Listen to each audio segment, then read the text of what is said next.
Bismillah, Assalamualaikum warahmatullahi wabarakatuh. Alhamdulillah binikmati tatimus solihat. Wassalatu wassalam ala nabiyina Muhammad wa ala alihi wa ashabihi wa man tabi'ahum bisani ila yaumiddin amma ba'd. Pemirsa Al-Furqan TV dan pendengar suara radio Al-Furqan dimanapun Anda berada, senang sekali rasanya Al-Furqan TV kembali menyapa Anda dalam program kami Konsultasi Keluarga Muslim, yang mana insya Allah pada hari ini bertepatan dengan tanggal 1 Zulqa'dah 1443 Hijriah atau bertepatan dengan tanggal 31 Mei 2022. Seperti biasanya kita akan berusaha untuk menjawab permasalahan seputar keluarga muslim bersama dengan Ustaz Sunnah Ahmad Sabik hafizallahu ta'ala. Salawat serta salam tidak lupa kita curahkan kepada Nabi kita, Nabi Muhammad SAW, kepada umatnya, kepada sahabat-sahabatnya, dan kepada keluarganya. Alhamdulillah Ustaz Ahmad Sabik telah hadir bersama kita di malam hari ini. Kita akan sapa dulu beliau pada malam hari ini. Assalamualaikum warahmatullahi wabarakatuh, Ustaz. Assalamualaikum warahmatullahi wabarakatuh. Ustaz, untuk Ustaz ya? Alhamdulillah. Alhamdulillah Ustaz dalam keadaan sehat walafiat.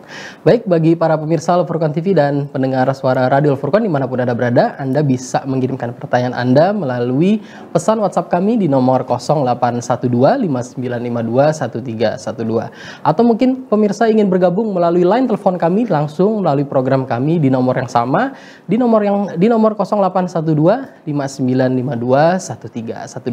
Insya Allah pertanyaan yang masuk akan langsung kita sampaikan kepada Ustaz Sunnah Ahmad Sabik hafizallahu ta'ala. Baik, untuk mulai program ini kita akan langsung membacakan pertanyaan yang masuk di redaksi kami, yang masuk melalui pesan WhatsApp kami dan juga dari aplikasi Al-Furqan TV di Android kita. Baik, untuk pertanyaan pertama Ustaz, kita akan langsung bacakan. Ustaz, mohon bertanya, bagaimana menyikapi orang tua yang mengatakan tidak perlu untuk sekolah ke pondok untuk memperbaiki diri dan akhlak, Ustaz? Bismillahirrahmanirrahim. Alhamdulillahirrabbilalamin. Wassalatu wassalamu ala asyrafil anbiya'i wal mursalin Nabiyyina Muhammadin wa ala alihi wa ashabihi ajma'in. Wala haula wala quwwata illa billahi rabbil alamin, amma ba'd.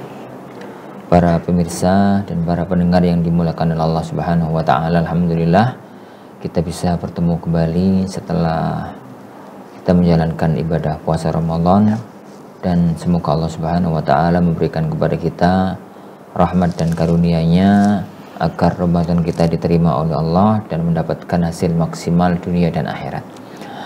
Para pemirsa dan para jamaah sekalian, berkaitan dengan pertanyaan tadi, bagaimana mensikapi pendapat orang tua yang mengatakan bahwa untuk memperbaiki diri gitu ya tadi ya, memperbaiki diri tidak perlu jadi untuk belajar ke pondok. Para ikhwah yang dimuliakan Allah Subhanahu wa taala, jadi ada hal-hal yang perlu didudukkan dari cara berpikir tadi. Ya bisa benar bisa enggak. Jadi seseorang itu bisa menjadi orang yang baik kalau orang itu ngerti aturan agamanya. Dan itu adalah satu kepastian. Bagaimana orang itu bisa menjalankan perintah-perintah Allah, bagaimana orang itu bisa menghindari larangan-larangan Allah dan Rasulnya. Kalau dia itu tidak ngerti itu adalah perintah, itu adalah larangan. Bisa jadi orang itu mengerjakan satu hal yang itu dianggapnya nggak masalah, ternyata masalah besar dalam agama. Contoh yang paling gampang adalah ribawi. Yani amal-amal ribawi yang zaman sekarang oleh kebanyakan kalangan dianggap sesuatu yang amat sangat lumrah, amat sangat biasa. Padahal itu dalam pandangan syariat adalah sesuatu yang amat sangat besar. Bisa jadi sesuatu yang dilumrah terjadi itu adalah satu ancaman besar. Contoh, wanita keluar rumah tanpa pakaian syar'i. Itu kan di sebagian kalangan, di sebagian tempat hal yang amat sangat lumrah. Tapi Rasulullah SAW mengatakan, sinfani min ahlin nari lam arahuma. Aku ada dua kelompok dari umatku ini yang belum pernah, yani aku lihat. Dua kelompok yang akan menjadi penduduk neraka. Salah satunya di antara sabda Rasulullah SAW, nisaun kasiyatun ariyatun ma'ilatun mumilat ru'usuhunna ka'asnimatil bukhtil ma'ilah la yadkhuluna al-jannah wa la yajidna rihaha wa inna rihaha la yujadu min masirati kadza wa kadza. Wanita yang pakaian tapi telanjang, pakaian tapi nggak nutup aurat.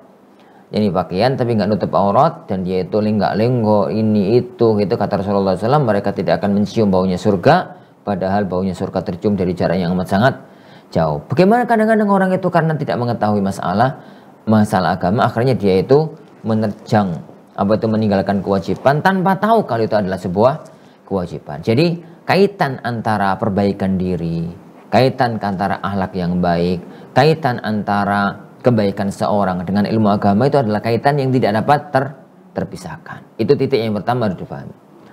Masalah berikutnya, setelah ini dipahami dengan baik, tinggal masalah bagaimana seseorang itu mengetahui ajaran agamanya. Kalau ini, saya pertegas, tidak harus di pesantren. Pesantren itu salah satu di antara wadah untuk seorang muslim, anak muslim itu bisa belajar ilmu agama dengan baik. Ini bisa belajar ilmu agama dengan baik. Tapi nggak mesti kalau di pesantren. Tapi ingat, belajar agama itu bukan kayak belajar ilmu-ilmu yang lain. Bukan kayak belajar matematika, bukan kayak belajar IPA, bukan kayak belajar ilmu-ilmu yang lain. Pokoknya ngerti, pokoknya paham, pokoknya pinter, selesai. Bukan di situ. Belajar agama itu adalah belajar ilmu dan belajar amal. Mempelajari ilmunya, mempelajari praktek amaliyahnya. Mempelajari ilmunya, para ikhwas sekalian, bisa dilakukan via internet. Bisa dilakukan lewat buku. Bisa berguru lewat Mbah Google. Bisa berguru lewat apapun kalau sekedar mempelajari ilmunya.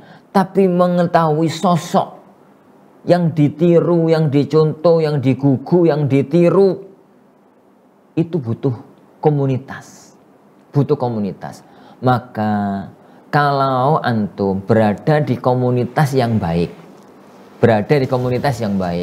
tonggone kenal agama dengan bagus, masjidnya semarak, macam-macamnya, tanpa mondok insya Allah akhlak terjaga. Tapi kalau enggak, saat ini solusinya hanya mondok di Indonesia, yang di negeri Indonesia. Makanya saya katakan dari awal tadi, mondok itu bukan satu-satunya cara. Di Arab Saudi, kau nak sekolah sistem pesantren, TK, SD, SMP, SMA itu nggak ada pesantren. Yang ada di asrama kan itu malah perguruan tinggi tok. Jadi karena datang dari tempat yang jauh-jauh. Lah kalau sudah sekolah sampai tingkat SMA itu kan di kampung mereka masing-masing, itu nggak ada sistem asrama.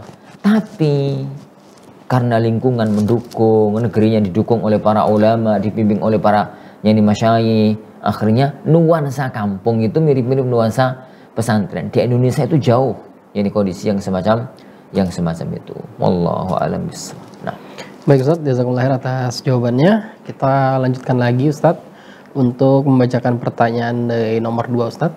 Ya. Ustaz, insya Allah tahun ini ana akan ibadah haji. Namun, qadarullah kemarin orang tua ana meninggal dan meninggalkan hutang yang cukup banyak. Apakah, pertanyaannya Ustadz, apakah ana tetap berangkat haji Ustadz? Atau ana dahulukan membayar hutang orang tua ana yang cukup banyak karena ditagihnya pun cukup mendesak katanya. Pertama, ada yang janggal dalam pertanyaan tadi. Karena yang kita tahu kalau berangkat haji itu daftarnya sudah 30 tahun yang lalu.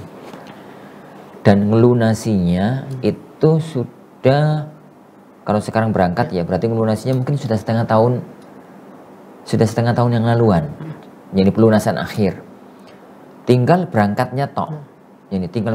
Padahal yang ditanyakan tadi bapaknya barusan meninggal dunia. Ya, betul. Jadi barusan meninggal dunia. Ya akhi.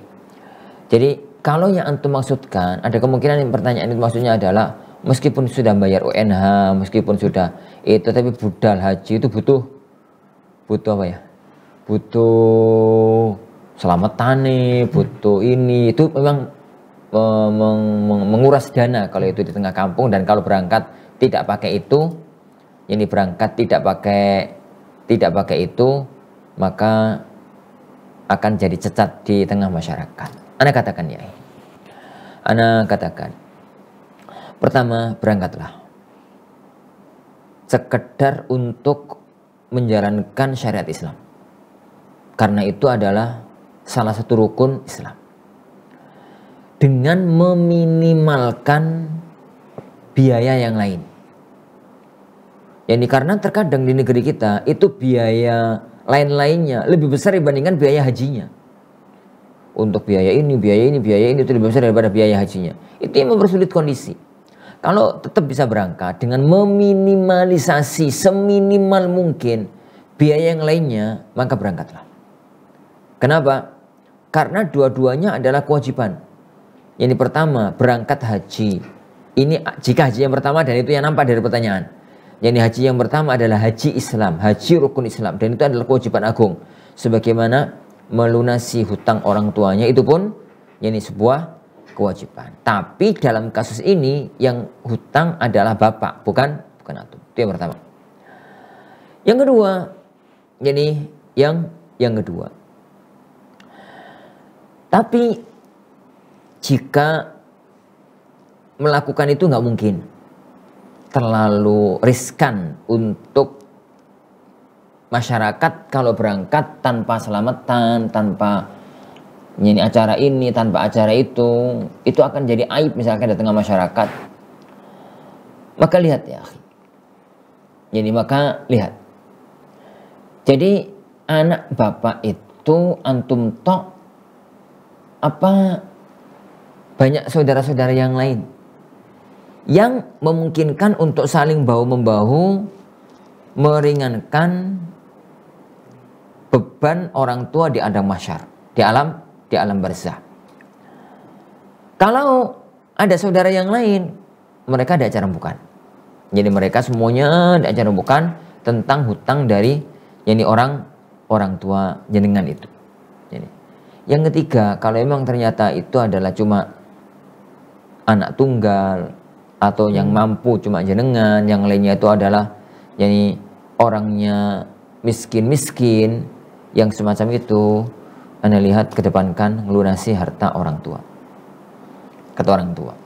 Pertama, karena yang akan dijadikan berangkat itu bukan hanya uang 35 juta atau 40 juta yang sekarang itu, tapi banyak yang lain. Yang kedua, haji bisa ditunda. Haji bisa ditunda. Sekarang nggak berangkat tahun depan, itu masih bisa. Jadi, sedangkan beban orang tua yang punya utang kemudian tidak segera dilunasi, itu akan jadi beban berat nanti bagi orang tua di alam kuburnya. Wallahu a'lam bishawab. Nah, insyaallah. Jazakallahu Ustaz atas jawabannya. Kita lanjut lagi Ustaz untuk membacakan pertanyaan yang masuk dari pesan WhatsApp kami Ustaz. Ya. Ustaz, afwan keluar dari topik pertanyaan seputar keluarga Ustaz. Mau bertanya Ustaz, bagaimana hukumnya kurban dengan hewan kurban yang terkena penyakit mulut dan kuku atau PMK yang saat ini sedang marak Ustaz? Pertanyaan untuk Zulhijjah ini Ustaz. Insyaallah. Ana kurang ikuti perkembangan PMK ya. Jadi secara umum dulu Ana jawab tentang seputar hewan kurban. Jadi ada kriteria korban itu, ada kriteria wajib, ada kriteria sunnah. Kriteria wajib itu kalau tidak itu maka korbannya nggak sah. Korbannya nggak sah. Kriteria wajib itu ada yang berkaitan dengan umur sekian, umur sekian, umur sekian. Ada yang berkaitan dengan kesempurnaan fisik. Maksudnya cacat. Cacatnya itu kalau sampai terjadi maka binatang itu nggak sah dipakai untuk berkorban. Nah, cacat yang disepakati oleh para ulama itu yang disebutkan dalam hadis. Jadi yang pertama pincang, alladzi pincang yang nampak pincangnya, jelas-jelas kelihatan pincang, atau di bawahnya pincang malahan, lebih parah daripada pincang kayak lumpuh. Itu yang pertama. Yang kedua buta, jadi sakit mata yang parah atau buta, jadi yang jelas-jelas butanya. Itu yang kedua. Yang ketiga, binatang yang sakit, yang jelas-jelas sakitnya, yang jelas kalau itu sakit. bukan sekedar sakitnya binatang itu kan ada yang sakit dalam, secara fisik luar, ketoknya lemes, ketoknya sayu pandangannya tapi nggak sakit. Tapi ada binatang itu yang jelas-jelas ambruk, jelas-jelas sakit semacam itu. Yang keempat, binatang yang tua sehingga nggak ada sumsumnya. Nggak ada sumsumnya dibeles, nggak enak beles, nggak enak sama sekali. Lah, kalau 4 ini itu kriteria wajib. Lah, apabila ada yang lain, misalkan kupingnya itu misalkan berat sebelah, ada yang sini panjang, sini kurang panjang dan macam-macam, jadi maka itu masuk dalam kriteria sunnah. Kriteria-kriteria yang kalau terpenuhi maka semakin bagus, kalau enggak maka tidak mengapa. Nah, kembali kepada masalah yang kita bahas tadi berkaitan dengan PMK gitu ya, berkaitan dengan PMK. Karena Anda sampai sekarang belum pernah lihat binatang yang kena itu. Jadi sekarang tinggal apakah dia itu masuk dalam sabda Rasulullah SAW, al-marid yani al-bayyin maraduha, binatang yang sakit yang nampak jelas sakitnya. Kalau memang itu dimasukkan dalam, dianggap sebagai binatang yang sakit dan nampak jelas sakitnya, maka berarti masuk dalam hadis itu. Itu yang pertama. Yang kedua, yang butuh untuk dikonsultasikan kepada orang-orang kesehatan, binatang itu kalau disembelih, binatang itu ya, kalau disembelih, itu dagingnya punya pengaruh kepada manusia apa enggak? Maksudnya kalau punya pengaruh kepada manusia berarti akan masuk dalam larangan la dharar wa la dirar. Nggak boleh mengkonsumsi sesuatu yang membahayakan, wala tulqu bi aidikum ila at-tahluka, jangan kalian menjerumuskan diri kalian dalam kebinasaan. Jadi itu jadi yang ada secara umum berarti pertama, bagaimana juga itu sakit, maka hindarilah, dan itu adalah amal sunnah. Baik, yang kedua, apakah sakitnya itu sampai pada level tertolak? Ya kembali kepada apakah PMK itu termasuk dalam sabda beliau sallam, yakni al-marid al-bayyin maraduha, yang sakit yang jelas-jelas sakitnya. Yang jelas-jelas itu adalah sakitnya. Pembahasan yang ketiga adalah pembahasan apakah itu memudaratkan jika dikonsumsi ataukah tidak. Wallahu a'lam. Kalau bisa jangan menggunakan binatang semacam itu karena berbagai alasan syar'i dan alasan kesehatan. Wallahu a'lam. Nah. Baik Ustaz, jazakallahu atas jawabannya. Kita lanjut lagi Ustadz untuk membacakan pertanyaan yang masuk melalui Telegram kami. Sebelumnya kami ingatkan lagi bagi jamaah dan juga pemirsa Laporkan TV yang ingin bergabung langsung melalui line telepon kami, silahkan untuk menghubungi di nomor telepon 0812 5952 1312. Kami ulang di nomor 0812 5952 1312 atau Antum bisa melihat di nomor yang tertera di layar kaca Anda. Baik, kita akan membacakan pertanyaan tadi yang masuk melalui Telegram kita. Pak Ustadz izin bertanya, apakah ketika jatuh talak 3, saat itu juga istri sudah tidak mendapat nafkah dari suami? Pertanyaan yang kedua Ustadz, jika suami memberi nafkah kepada anak, bagaimana cara mengaturnya Ustadz? Contoh, misal anak kontrak rumah bersama mantan istri, berarti biaya sewa rumah dibagi 2. Apakah seperti itu Ustadz? Jazakumullah khair Ustadz atas jawabannya. Para ikhwah sekalian, apabila terjadi perceraian antara suami dan istri, maka cerai itu ada 2 kemungkinan. Cerai yang pertama, tolak rajai, tolak yang masih bisa rujuk, talak yang masih bisa rujuk.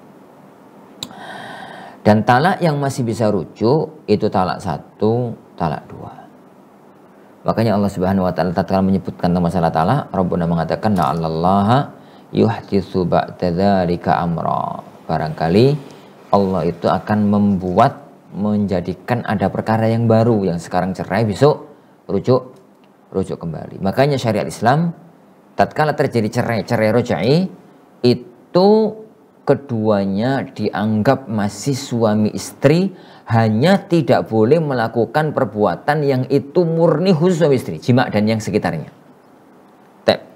Adapun tetap satu rumah, tetap bisa ngobrol bareng, tetap bisa apa, itu silahkan, masih boleh untuk dilakukan. Tapi untuk urusan yang satu itu, maka tidak boleh untuk dilakukan, kecuali kalau kemudian dia itu ingin untuk merujuk kembali istri. Nah, dalam kondisi wanita itu diceraikan talak rajai, maka seorang suami wajib ngasih tempat tinggal selama masa tolak raj'i, itu yang pertama. Yang kedua, wajib untuk memberi nafkah selama masa tolak raj'i. Adapun kalau sudah keluar dari tolak raj'i, maksudnya sudah keluar dari tolak raj'i dan benar-benar lepas, tidak ada rujuk dalam masalah itu, maka tidak ada rujuk dalam kasus itu, maka berarti sudah tidak ada lagi hak nafkah, tidak ada lagi hak untuk tempat tinggal bagi istri yang sudah diceraikan. Kenapa? Sudah tidak mungkin bisa dirujuk kembali. Lah, itu yang berlaku apabila telah terjadi talak 3. Karena talak 3 itu adalah talak bain. Talak yang sudah pisah nggak mungkin rujuk. Tatkala nggak mungkin rujuk. Tatkala nggak mungkin rujuk, maka berarti berlakulah hukum tidak ada lagi sukna, tidak lagi tempat tinggal, tidak ada lagi untuk memberian nafkah tersebut. Wallahu a'lam bishawab. Itu yang pertama. Yang kedua berkaitan dengan anak nyewa rumah. Padahal anak itu tinggal sama ibundanya, mantan istri dari bapaknya, dari bapaknya. Nah, pertama, jadi anak itu sebelum dia nikah dan masih tinggal sama orang tuanya, maka hukumnya hukum ikut orang tua. Hukum ikut orang tua. Bukan orang tua dianggap ikut dia. Bukan orang tua dianggap ikut dia, tapi dia ikut sebagai orang yang ikut terhadap hidupnya orang tua. Lah, ke belakang ini, jadi kadang-kadang itu anak itu sudah punya rumah, kerja gitu mapan, sudah punya rumah. Kemudian ibu bapaknya diminta untuk tinggal bersama dia, tunggal untuk bersama dia. Pertanyaan yang muncul adalah kalau kemudian dia itu tinggal sama ibunya, kemudian bapaknya itu ngasih nafkah untuk orang tuanya, untuk anaknya tersebut. Nafkah itu untuk anak ya, bukan untuk istrinya, karena istrinya sudah tidak lagi hubungan antar mereka. Lah, bagaimana caranya? Maka bisa dilakukan sulh, bisa dilakukan rembukan antara antara anak sama ibunya dan harta dari bapaknya dan macam-macam. Tidak harus kaku hal-hal yang semacam itu. Pokoknya mau kita katakan anak itu ikut ibunya atau ibu itu ikut anaknya, maka hal itu adalah hal yang fleksibel, sangat fleksibel. Bagaimana kita mengatasi dalam kasus-kasus keluarga yang semacam itu. Wallahu a'lam. Baik Ustaz, jazakallahu atas jawabannya. Kita melanjutkan lagi Ustaz untuk pertanyaan yang masuk melalui pesan WhatsApp kami Ustaz. Assalamualaikum Ustaz, Afwan, saya dari Sidoarjo. Saya pernah mendengar seorang dai pernah menyampaikan bahwa tidak ada sholat 2 rakaat setelah azan kecuali hanya sunnah fajar. Yang mau saya tanyakan adalah bagaimana kalau kita baru saja datang ke masjid, apakah kita harus sholat tahiyatul masjid ataukah sunnah fajar saja, ataukah kedua-duanya boleh dilakukan Ustadz? Afwan Ustadz, Assalamualaikum. Tidak ada apa tadi? Tidak ada sholat sunnah fajar Ustadz. Tidak ada sholat sunnah. Jadi dia pernah dengar seorang dai pernah menyampaikan bahwasanya tidak ada sholat 2 rakaat setelah azan kecuali hanya sunnah fajar Ustadz. Tidak ada sholat 2 rakaat. Antum yang salah dengar atau beliau yang salah ngomong? Ana khawatir antum yang salah dengar. Ana khawatir jadi antum yang salah dengar. Jadi ala kulin begini. Ala kulin itu begini ya. Pertama, antara azan dan iqamah dalam semua sholat itu ada sholat sunnahnya. Salah satu di antara sholat sunnah itu adalah sholat antara azan dan iqamah. Ma bainal adzanaini sholatun, kata beliau sallam. Antara 2 azan, maksudnya azan dan qomat itu ada sholat. Mau subuh, mau zuhur, asar, maghrib, isya. Pokoknya yang qobliyah itu antara azan sampai sebelum qomat itu ada sholatnya. Hanya ada yang muakkad kayak subuh, kayak zuhur. Ada yang ghairu muakkad semacam macam. Nah, yang penting ada. Jadi sholat antara azan sampai itu semua sholat 5 waktu itu ada. Nah, itu yang pertama. Yang kedua, adapun kok bisa sampai jenengan ngomong semacam itu, katanya menukil dari salah satu asatidzah, ada kemungkinan antum yang salah. Salah paham mungkin. Yang dimaksudkan, yang Antum maksudkan tadi, itu ana yakin maksudnya adalah, maksudnya dari Ustadz itu adalah bahwa kalau waktu subuh tidak boleh sholat sunnah di atas 2 rakaat setelah azan. Kalau waktu subuh, maka tidak boleh seorang itu melakukan sunnahnya sholat 2 rakaat itu, yani sholatnya sholat 2 rakaat sebelum subuh itu lah, ditambah itu nggak boleh. Ditambah dalam arti lebih dari 2 rakaat. Adapun sholat-sholat yang lain itu boleh-boleh aja.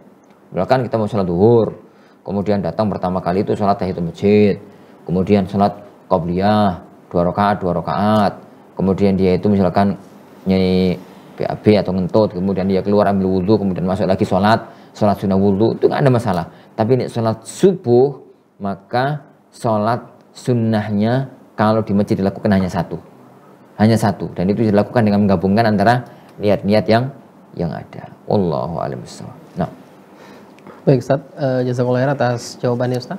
Kami ingatkan kembali bagi pemirsa yang ingin bergabung langsung di program kami, bisa menghubungi di line telepon di nomor 0812 5952 1312, atau mungkin mengirimkan pesan melalui WhatsApp kami di nomor yang sama, di nomor 0812 5952 1312. Baik, sambil menunggu teleponnya masuk, kita akan lanjut lagi untuk membacakan pertanyaan yang masuk. Kebetulan dari pesan dari aplikasi Android kami Al-Furqan TV. Ustadz, saya seorang wanita yang qadarullah saat ini terlambat menikah dan merasa takut dan sedih setiap kali ada salah satu teman ana yang menikah. Bagaimana nasihat Ustadz untuk ana, Ustadz? pertama nasihat ana, jadi untuk orang tua ya, untuk orang tua. Jadi kalau putri anti itu sudah waktunya nikah, jangan ditunda-tunda. Ingat ya akhi, ingat ya ukhti yang punya anak-anak gadis ya. Jadi Rasulullah SAW mengatakan bahwasanya nanti di akhir zaman itu laki-laki itu jauh lebih sedikit dibandingkan perempuan, sampai nanti di puncaknya adalah satu laki-laki itu berbanding 50 perempuan. Itu yang pertama. Yang kedua, kalau kita cari ikhwan itu yang saya katakan, Rasulullah sabdakan tadi itu laki-laki ya, pokoknya laki-laki. Nah, sekarang ini yang dicari oleh seorang akhwat itu kan bukan laki-laki, tapi ikhwan yang sudah ngaji, baik ngaji di pesantren maupun ngaji di mana gitu, dan macam-macamnya. Lah kalau emang semacam itu, maka nasihat anak, kalau emang itu, dan itu sangat sulit mencarinya, abot itu sebagian asatidzah yang mempunyai greget untuk menjodohkan fulan gitu. Kalau bahasa umumnya itu namanya biro jodoh, kalau beliau ya amanah untuk saling mempertemukan, saling menta'arufkan. Ini begitu, itu jauh. Jadi perbandingannya antara laki-laki dengan perempuan, antara laki-laki dengan perempuan. Lah, itu yang pertama nasihat ana untuk semuanya. Jadi agar kalau sudah waktunya nikah dan ada yang menemukan yang kufu, maka jangan terlalu banyak pertimbangan sana, pertimbangan sini, pertimbangan sini, karena umur itu semakin tinggi, dan kalau umur semakin tinggi itu yang minat itu semakin sedikit, ya, semakin sedikit. Itu yang pertama. Yang kedua, lepas dari masalah itu, yang penting sekarang anti itu sekarang adalah katanya itu seorang gadis yang terlambat untuk menikah, untuk menikah. Jadi pertama nasihat ana,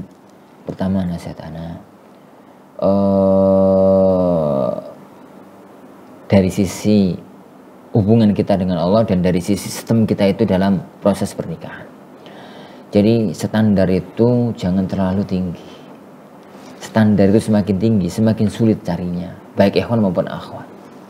Ikhwan kemudian cari akhwat yang standarnya tinggi, itu dapatnya sampai kapan? Anggaplah dapat, jadi apa bisa untuk menikahi. Jadi kemudian kalau memang semacam itu, standarnya normal-normal aja, nggak akan ada masalah. Jadi kemudian banyak-banyak berdoa kepada Allah Subhanahu wa taala agar Allah segera mempertemukan dengan orang yang akan menyempurnakan separuh dari ajaran agama kita. Itu lah. Adapun berkaitan dengan jenengan gelisah, kadang-kadang nangis, kadang-kadang sedih, lumrah dan manusiawi sebenarnya dari sisi itu. Tapi ingatlah, pertama maksimalkan usaha. Ini maksimalkan usaha dan bukan aib kalau seorang laki-laki, baik dia itu adalah bapak maupun dia itu adalah mantan sendiri, yang dia itu masalah-masalah berkaitan dengan teman tersebut. Wallahu alam. Banyak-banyak berdoa kepada Allah Subhanahu wa taala. Yakini segala sesuatu yang Allah takdirkan itu yang terbaik menurut kita. Yang terbaik untuk Allah menurut kita. Yang terbaik untuk Allah Subhanahu wa taala menurut kita, maka itu yang bisa dilakukan. Ini hal yang semacam itu. Wallahu a'lam bishawab. Nah. Baik Ustaz, jazakumullah khairan atas jawabannya. Kita akan mencoba untuk membacakan pertanyaan yang masuk melalui pesan WhatsApp kami, Ustaz. Ustaz izin bertanya, Ana dari Kalimantan, Ustaz. Ya. Ustaz, si A menjual arisan kepada si B seharga 1 juta. Kemudian si B membeli dengan harga yang telah ditentukan.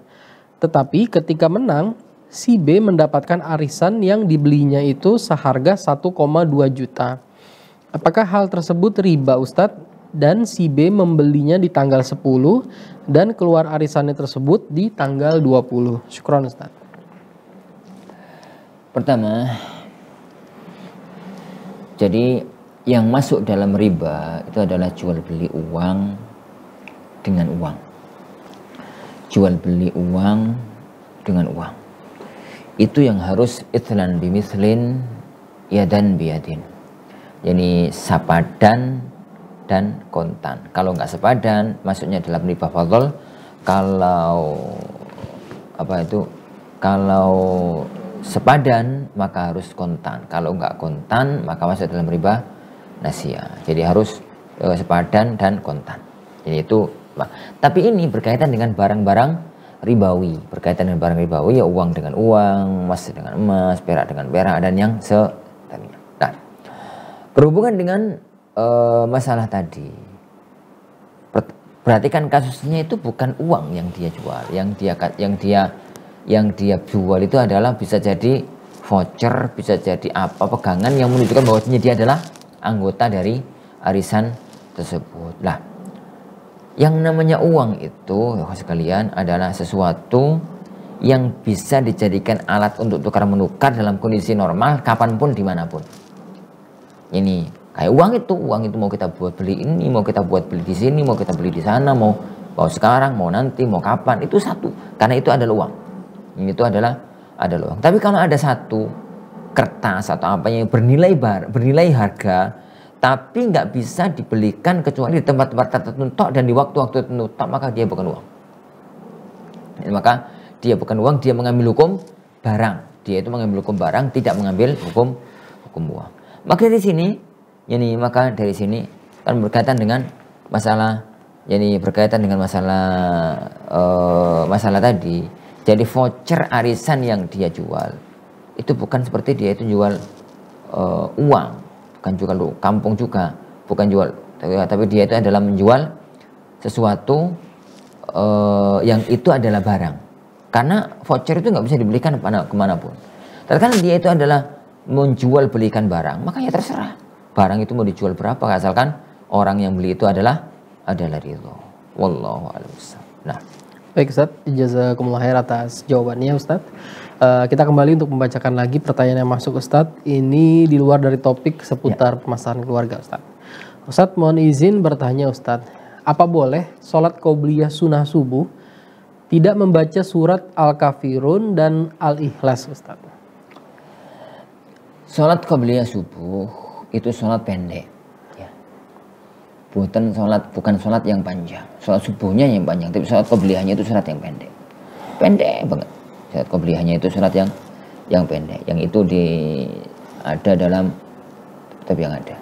Itu yang pertama. Yang kedua harus dipahami bahwa hukum membaca surat sebelum kan, maka itu adalah satu,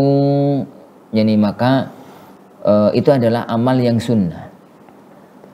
dalam sholat apapun bacaannya itu adalah amal yang sunnah. Amal sunnah dalam artian kalau dilakukan maka sholatnya semakin sempurna.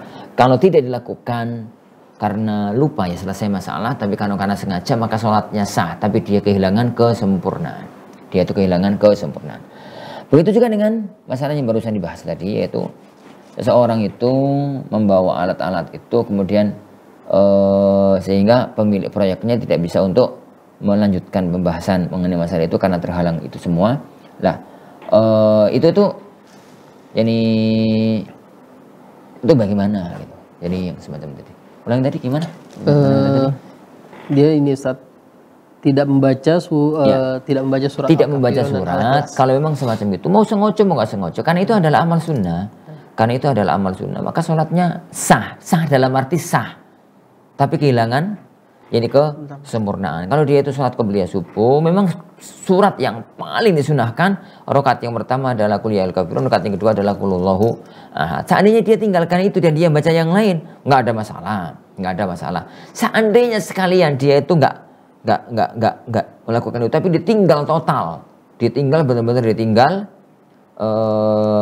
maka itu adalah boleh dan sah. Dalam artian nggak dibaca sama sekali, maka itu sholatnya sah, sholatnya benar-benar sah. Wallahu a'lam bishawab. Nah, baik Ustaz, jazakallahu khair atas jawabannya. Ini ada pertanyaan lagi masuk Ustaz terkait dengan ibadah haji lagi Ustaz. ya. Ustaz, saya seorang istri yang alhamdulillah tahun ini akan berangkat haji. Masya Allah. Bagaimana hukumnya Ustaz menggunakan obat untuk menunda menstruasi Ustaz? Di antara tabiat wanita itu adalah keluar darah haid.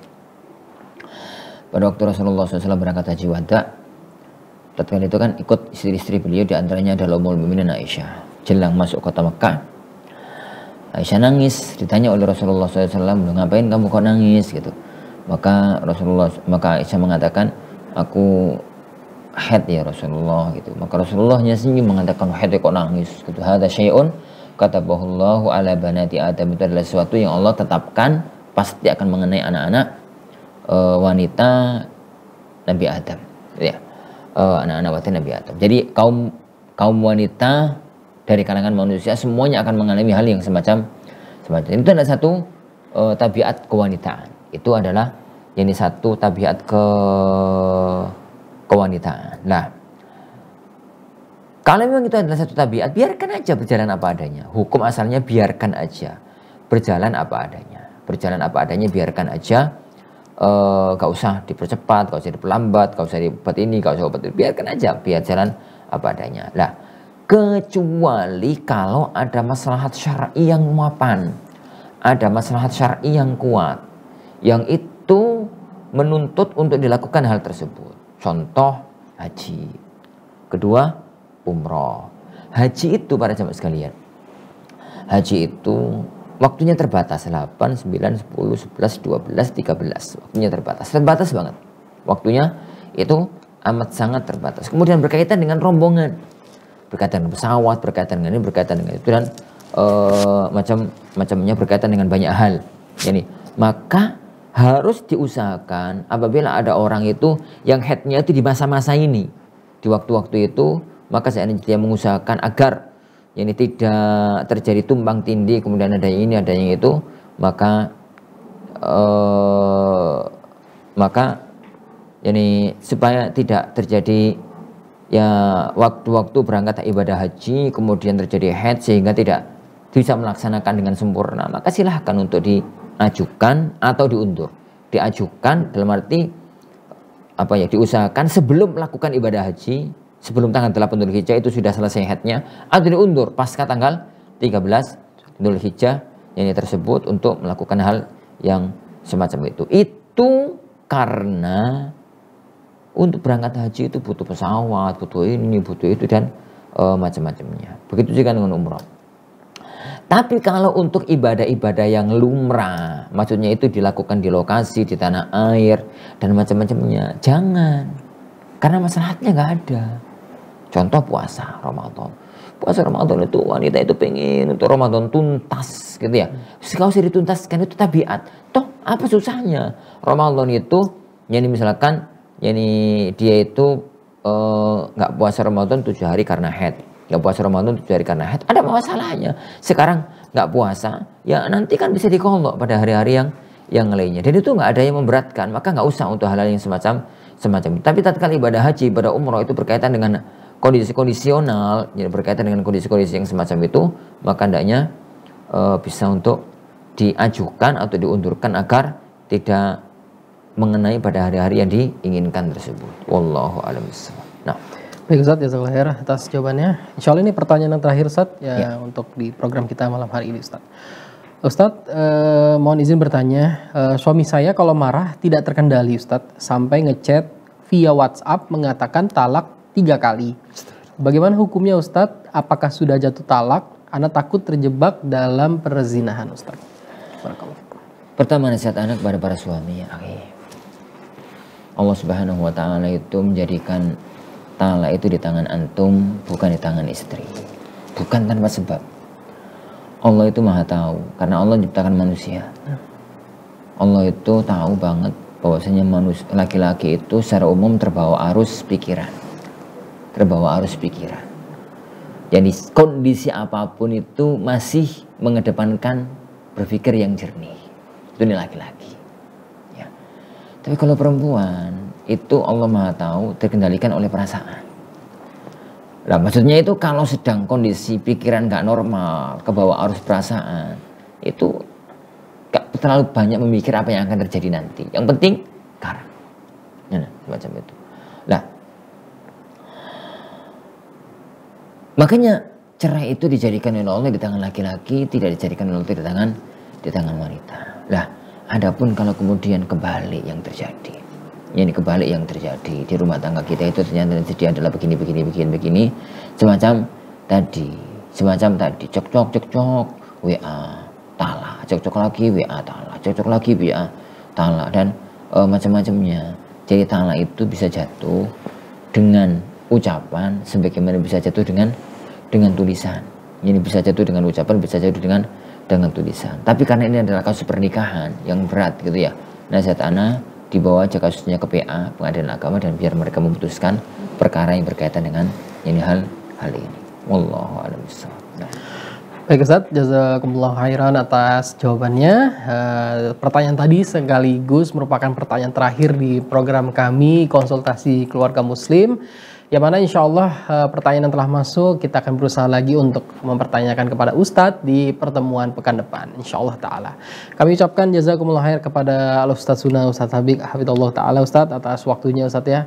Semoga Allah selalu menjaga antum Ustadz, dan juga kepada pemirsa Al-Furqan TV dan pendengar radio Al-Furqan dimanapun Anda berada, kami ucapkan terima kasih telah menyimak.